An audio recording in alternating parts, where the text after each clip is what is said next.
नमस्ते बच्चों, आज के इस वीडियो में ब्रिज कोर्स 2026-27 कक्षा 9वीं सामाजिक विज्ञान की जो आपकी विद्यार्थी कार्य पुस्तिका है, इसके राजनीति विज्ञान सेक्शन का कंप्लीट सॉल्यूशन आपको इस वीडियो में बताया जाएगा। बच्चों, आप यहां से समझ सकते हो कि जो आपकी बुक है टोटल 4 पार्ट में डिवाइड है। पहले वाला आपका जो सेक्शन है भूगोल का है, इसके बाद दूसरा सेक्शन आपको इतिहास का दिया है और तीसरा वाला सेक्शन आपका राजनीति विज्ञान का है।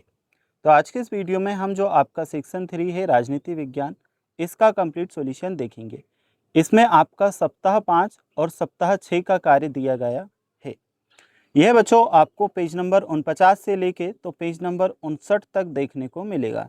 जो आपकी बुक है टोटल 4 सेक्शन में डिवाइड है, एक भूगोल, दूसरा इतिहास, तीसरा राजनीति और चौथा आपका है अर्थशास्त्र।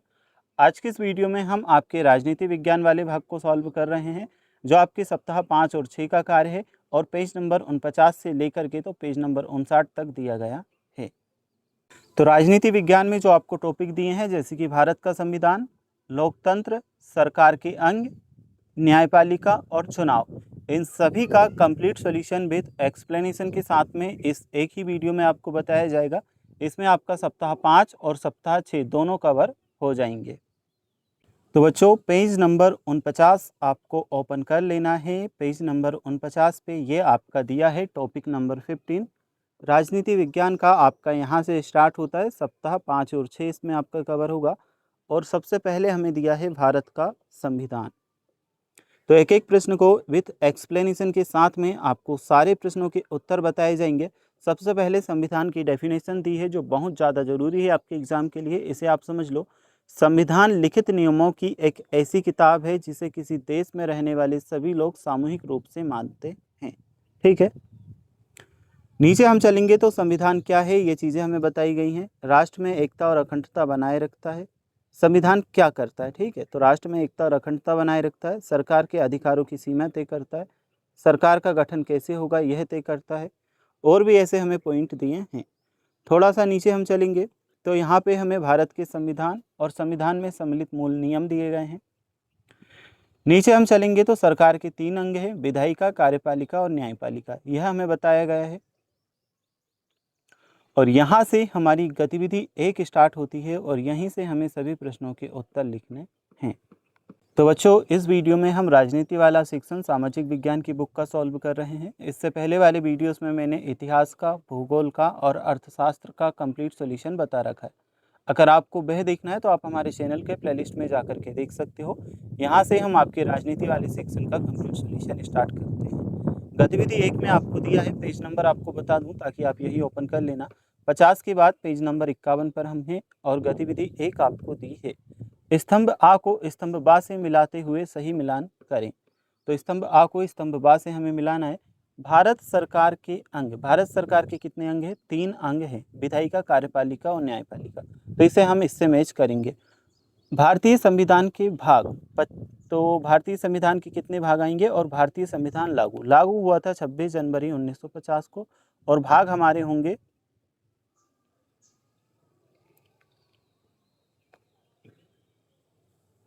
देखिए हम इसका कर चुके हैं। यहाँ पे थोड़ा सा, तो किस तरह से मैच करोगे? भारतीय संविधान के अंग तो आपके 3 ही होंगे, भारतीय संविधान के भाग आपके 25 होंगे और भारतीय संविधान लागू हुआ तो 26 जनवरी 1950 को। अब ये यहाँ पे लिखा है, इसे आप स्किप करना, इस पे ध्यान अभी मत देना। जिस तरह से जोड़ी मैंने मैच की है यहाँ पे, इसी तरह से आपको मैच करना है। नेक्स्ट है हमारा गतिविधि नंबर 2। इसमें रिक्त स्थानों की पूर्ति करते हुए अनुच्छेद को हमें पूरा करना है। इसे कैसे सॉल्व करेंगे, चलिए मैं आपको बताता हूँ। संविधान सभा के निर्माण के लिए चुनाव हुआ, तो रिक्त स्थान में अगर हम सही चीज़ें देखें तो ये आएंगी। देखिए मैं आपको बता देता हूँ। संविधान सभा के निर्माण के लिए अप्रत्यक्ष चुनाव हुआ। 389 सदस्यों ने भाग लिया। 26 जनवरी 1950 में अंगीकृत किया गया। इसमें 22 भाग हैं वैसे, लेकिन बच्चों अभी बढ़ करके 25 हो चुके हैं, इसलिए मैंने 22 लिखा है और कोष्टक में 25 भी लिख दिया है। ठीक है, पहले 22 थे, अभी बढ़ करके 25 भाग हो चुके हैं। 395 अनुच्छेद पहले थे, अभी बढ़ करके 470 हो चुके हैं। तो 395 कोष्टक में 470 लिखा है। अनुच्छेद हैं, विश्व का सबसे लंबा लिखित संविधान है। इस तरह से आपको इस आंसर का कंप्लीट करना है। चलो इसके बाद हम देखते हैं शिक्षक आधारित गतिविधि भी हमें दी गई हैं और यहाँ पे कुछ चीज़ें बताई हैं। ठीक है, सरकार के अंग बताए हैं, पंचायती राज, राज्य स्तर, केंद्र स्तर। और नीचे हम चलते हैं, देखिए गतिविधि 4 दी है, चलो सोचते हैं, समझते हैं और मौलिक अधिकारों से संबंधित उत्तर देते हैं। तो यहाँ पे दिया है शोषण के विरुद्ध अधिकार, स्वतंत्रता का अधिकार, संवैधानिक उपचारों का अधिकार, धार्मिक स्वतंत्रता का अधिकार, समानता का अधिकार, सांस्कृतिक एवं शैक्षणिक अधिकार। यदि हम कहते हैं कि हम सभी को कानून समान सुरक्षा प्रदान करता है, धर्म, जाति या लिंग के आधार पर किसी भी नागरिक के साथ कानूनी कोई भेदभाव नहीं कर सकता, किसी भी सार्वजनिक स्थान पर सभी लोग स्वतंत्रता पूर्वक जा सकते हैं, रोजगार के मामले में कोई भेदभाव नहीं होगा, तो बताइए हम किस अधिकार की बात कर रहे हैं। तो यहाँ पे बच्चों आपका सही उत्तर होगा, हम समानता के अधिकार की बात कर रहे हैं। अगला है, यदि हम कहते हैं कि हमें अभिव्यक्ति और भाषण की स्वतंत्रता, सभा संगठन बनाने की स्वतंत्रता, देश के किसी भी भाग में आने जाने या रहने तथा कोई भी व्यवसाय करने या कारोबार करने के अधिकार, तो बताइए हम किस अधिकार के विषय में बोल रहे हैं। इसका सही उत्तर आएगा, हम स्वतंत्रता का अधिकार की बात कर रहे हैं। अगर संविधान यह कहता है कि मानव व्यापार, जबरिया श्रम, 14 वर्ष से कम उम्र के बच्चों को मजदूरी पर रखना अपराध है, तो बताइए ये कौन सा मौलिक अधिकार है। तो यह शोषण के विरुद्ध अधिकार है। अब है अगला क्वेश्चन, देश के सभी नागरिकों को पूर्ण धार्मिक स्वतंत्रता दी गई है, प्रत्येक व्यक्ति को अपनी इच्छा का धर्म अपनाने, उसका प्रचार प्रसार करने का अधिकार है, बताओ ये कौन सा अधिकार है। सही उत्तर हमारा होगा, यह धार्मिक स्वतंत्रता का अधिकार है। अगला है, संविधान में कहा गया है कि धार्मिक या भाषाई सभी अल्पसंख्यक समुदाय अपनी संस्कृति की रक्षा और विकास के लिए अपने शैक्षणिक संस्थान खोल सकते हैं, यह किस प्रकार का अधिकार है। तो यह उत्तर है, यह सांस्कृतिक और शैक्षणिक अधिकार है। यदि किसी नागरिक को लगता है कि राज्य द्वारा उसके किसी मौलिक अधिकार का उल्लंघन हुआ है, तो इस अधिकार को सहारा लेकर वह अदालत में जा सकता है, बताओ इस मौलिक अधिकार को क्या कहते हैं। तो इसका सही उत्तर हमारा आएगा, यह संवैधानिक उपचारों का अधिकार है। गतिविधि 5 दी है, इसे हम सॉल्व करेंगे। नीचे दिए गए वाक्य किन किन मौलिक अधिकारों से संबंधित है। सीता को मंदिर जाने से रोक नहीं सकते, यह धार्मिक स्वतंत्रता का अधिकार है। ठीक है, अगला है, अमीन को रोजगार के अवसर प्राप्त हुए, यह समानता का अधिकार है। अगर आपको लगे कि आपके मौलिक अधिकारों का उल्लंघन हुआ है, तो संवैधानिक उपचारों का अधिकार। सार्वजनिक स्थानों पर सभी का पहुंच, समानता का अधिकार। 14 वर्ष से कम उम्र के बच्चों को मजदूरी पर रखना अपराध है, शोषण के विरुद्ध अधिकार। अब है हमारा टॉपिक नंबर 16, लोकतंत्र। तो ये भी हमारे राजनीति का ही एक पार्ट है, इसे हम देखेंगे। यहाँ पे हमें कुछ चीज़ें दी हैं। ग्राम स्तर पर सरपंच होता है, राज्य स्तर पर विधायक और राष्ट्रीय स्तर पर सांसद, लोकसभा होती है। गतिविधि 1 दी है, लोकतंत्र के उद्देश्य हमें यहाँ पे बताए गए हैं। लोकतंत्र के कौन कौन से उद्देश्य हैं इन्हें समझ लो। नागरिकों के अधिकारों की रक्षा करना, सरकार को जनता के प्रति जवाबदेह बनाना, न्यायपूर्ण समाज स्थापिका करना और सभी को समान अवसर, नागरिकों की स्वतंत्रता की रक्षा करना। लोकतंत्र में चुनाव से सरकार बनती है, तो सरकार का क्या कार्य होता है, चलो देखते हैं। जरूर याद रखें, लोकतंत्र में जनता सर्वोच्च है, स्वतंत्र चुनाव होता है, कानून का शासन चलता है, मौलिक अधिकारों की सुरक्षा होती है, शक्ति का विभाजन होता है, जवाबदेही शासन की होती है। अब यहाँ पे हमारी गतिविधि नंबर 2 आ जाती है, इसे हम सॉल्व करेंगे। निम्नलिखित प्रश्नों के उत्तर बॉक्स में दिए गए शब्दों की सहायता से दीजिए। लोकतंत्र किसे कहते हैं, तो लोकतंत्र को जनता का शासन कहते हैं। ठीक है, ये जनता का शासन इसमें हमारा आ चुका है। पहले नंबर के प्रश्न का उत्तर है, लोकतंत्र को जनता का शासन कहते हैं। लोकतंत्र में अंतिम शक्ति किसके पास होती है, तो लोकतंत्र में अंतिम शक्ति जनता के पास होती है। सही उत्तर हमारा क्या आएगा, जनता। पूरा उत्तर आपको लिख लेना है, लोकतंत्र में अंतिम शक्ति जनता के पास होती है। भारत में कितने वर्ष के लोग वोट दे सकते हैं, तो इसमें उत्तर हमारा आएगा, भारत में 18 वर्ष के लोग वोट दे सकते हैं। अगला है, भारत में लोकसभा चुनाव कितने वर्षों में होते हैं। इसका सही उत्तर होगा, भारत में लोकसभा चुनाव 5 वर्षों में होते हैं। नेक्स्ट है, लोकतंत्र में नागरिकों को सबसे महत्वपूर्ण अधिकार क्या मिलता है, तो इसका उत्तर होगा, लोकतंत्र में नागरिकों को मतदान का अधिकार मिलता है। अब है हमारे पास में टॉपिक नंबर 17 सरकार के अंग। तो सरकार के 3 अंग हैं। पहला है विधायिका, दूसरा है कार्यपालिका, तीसरा है न्यायपालिका। विधायिका सरकार का वह अंग है जो कानून बनाने के लिए उत्तरदायी होती है। इसके अलग अलग देशों में अलग अलग नामों से जाना जाता है। अधिकांश लोकतंत्र में इसके 2 सदन होते हैं। तो संसद के सदन बताए हैं, उच्च सदन अर्थात राज्यसभा, निम्न सदन अर्थात लोकसभा। अब यहाँ पे राज्यसभा और लोकसभा करके एक तालिका दी है। राज्यसभा राज्यों की परिषद कहा जाता है। यह एक स्थायी सदन है। चुनाव लड़ने के लिए कम से कम 30 वर्ष की आयु आवश्यक है। इसका जो कार्यकाल है वह 6 वर्ष का होता है और इसके 1/3 सदस्य हर 2 साल में सेवानिवृत्त होते हैं।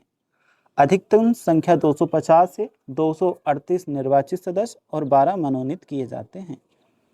लोकसभा जनता का सदन कहा जाता है। यह एक अस्थायी सदन है। चुनाव लड़ने के लिए कम से कम 25 वर्ष की आयु आवश्यक है और इसका कार्यकाल 5 वर्ष का होता है। संख्या 543 निर्वाचित होते हैं, 2 मनोनीत किए जाते हैं। जरूर याद रखें, लोकसभा और राज्यसभा मिलकर संसद कहलाती है। ठीक है, लोकसभा और राज्यसभा मिलकर के संसद बनती है। अब हमारे पास में कुछ इस तरह से डायग्राम्स वगैरह दिए हैं। राज्य स्तर पर विधायिका, क्या आपको पता है विधायिका क्या कार्य करती है? तो कानून बनाना, सरकार को निर्देशित करना, नीतियों पर चर्चा करना, जनता का प्रतिनिधित्व करना और कानून पास करना, ये सभी कार्य विधायिका करती है। अब यहाँ पे हमें गतिविधि और प्रश्नोत्तरी दी है। इसमें हमें प्रश्न को पढ़ना है, समझना है, फिर उत्तर भी लिखने हैं। सरकार के कितने अंग हैं? तो सरकार के 3 अंग हैं। अभी हमने पढ़ा था विधायिका, कार्यपालिका और न्यायपालिका। ठीक है, उत्तर में हम लिखेंगे सरकार के 3 अंग हैं। अब नेक्स्ट हमें दिया है यहाँ पर, बच्चों बताइए, अगर उच्च सदन को राज्यसभा कहते हैं तो निम्न सदन को क्या कहेंगे? उत्तर लिखेंगे, निम्न सदन को लोकसभा कहते हैं। अभी हमने पढ़ा था उच्च सदन को राज्यसभा कहते हैं और निम्न सदन को लोकसभा कहते हैं। नेक्स्ट है हमारा, रूप बताओ अगर आपके काका की उम्र 30 वर्ष से कम है तो क्या वे राज्यसभा के चुनाव लड़ सकते हैं?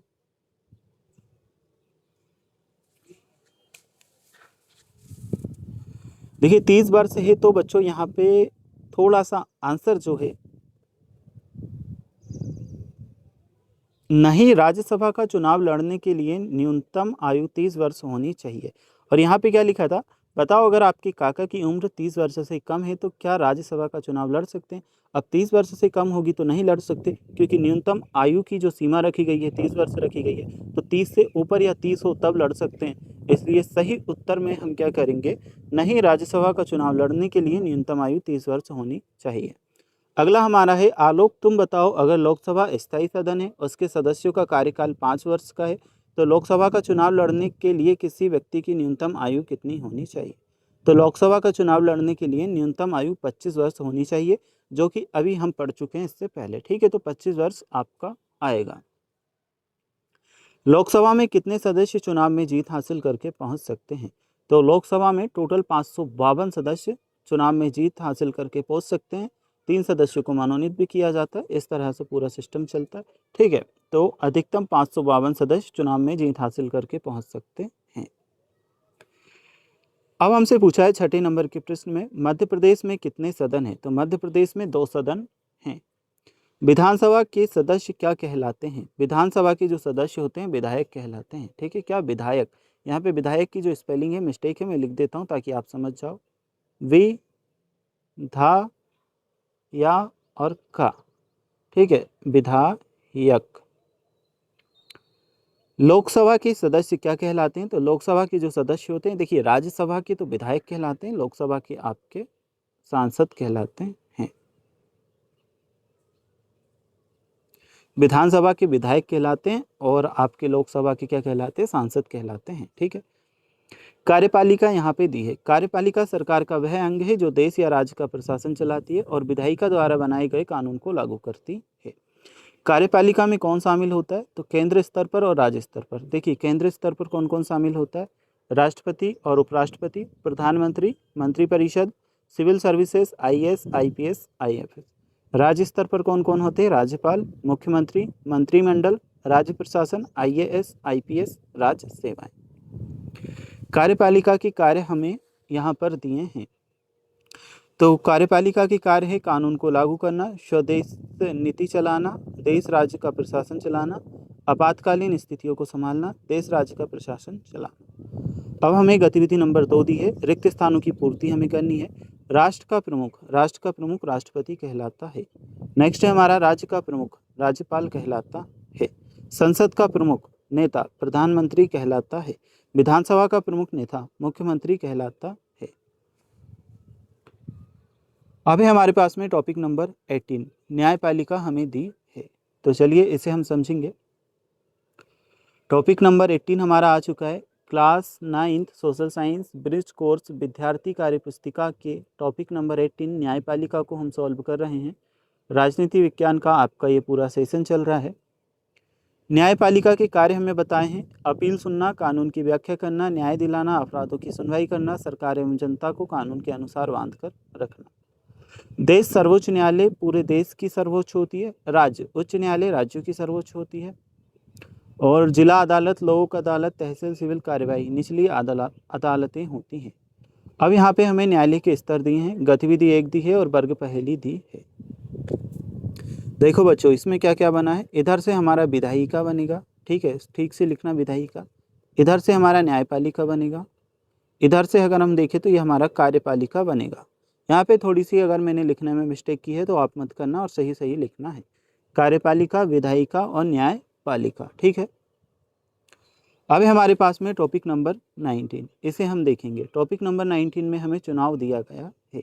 क्या आपको पता है सरकार कैसी बनती है, चुनाव कैसे होते हैं? आओ जानते हैं कुछ आसान क्रम।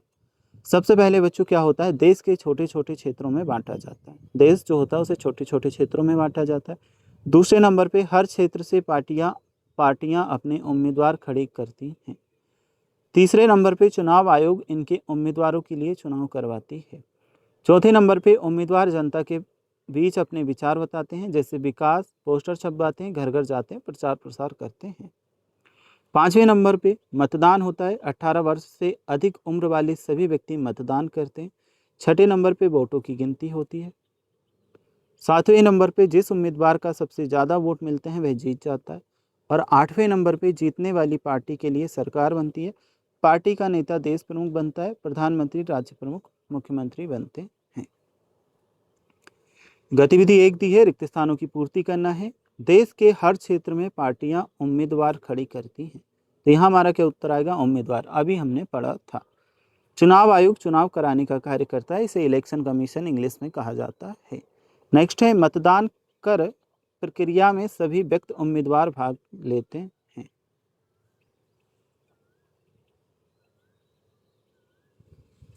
नेक्स्ट है हमारा चुनाव में सबसे अधिक वोट पाने वाला उम्मीदवार जीत जाता है। अगला है चुनाव आयोग द्वारा चुनाव लड़ने के लिए चुनाव चिन्ह प्रदान किए जाते हैं। तो कंप्लीट हो चुका है हमारे राजनीति विज्ञान का। टोटल पेज नंबर 59 तक हमें दिया था। इसके आगे आपको टॉपिक नंबर 20 अर्थशास्त्र का दिया है। तो राजनीति विज्ञान का आपका कंप्लीट हो चुका है पूरा। अगर आपको इस अर्थशास्त्र के सॉल्यूशन देखने हैं तो आपको हमारे चैनल के प्लेलिस्ट में जाना है। वहाँ पर हमने सारे सब्जेक्ट का कंप्लीट सॉल्यूशन के वीडियोस अपलोड कर रखे हैं, वहाँ जा कर के आप देख सकते